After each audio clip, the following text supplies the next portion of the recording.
dalam kesempatan pada pagi menjelang siang ini dari kita Polres Aceh Tengah akan melaksanakan konferensi pers atau press release, di mana dalam kesempatan ini ada beberapa perkara yang ingin kami rilis.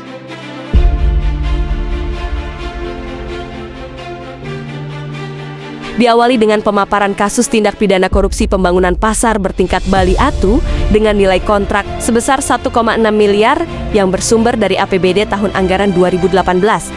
Dalam kasus ini, Polres Aceh Tengah menetapkan 7 tersangka dengan peran masing-masing. Kasus ini telah dinyatakan lengkap P21 dan akan dilimpahkan ke Kejaksaan Negeri Takengon untuk proses hukum lebih lanjut.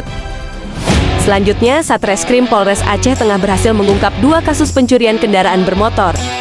Motif pencurian kendaraan bermotor ini karena alasan ekonomi. Kedua tersangka kini ditahan di rutan Polres Aceh Tengah.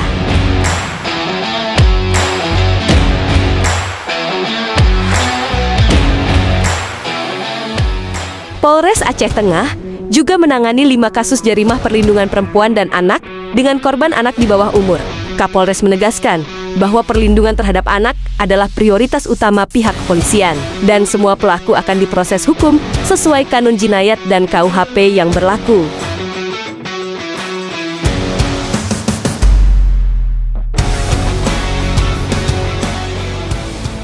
Polres Aceh Tengah juga berhasil mengungkap 11 kasus narkotika sepanjang Juli 2025.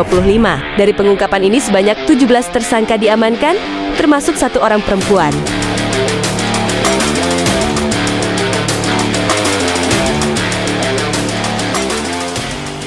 Pada kesempatan itu, Kapolres juga menyampaikan hasil operasi Patuh Sulawah 2025 yang digelar selama 14 hari, mulai 14 hingga 27 Juli tahun 2025. Satlantas mencatat 210 tilang dan 294 teguran, tanpa adanya kecelakaan lalu lintas.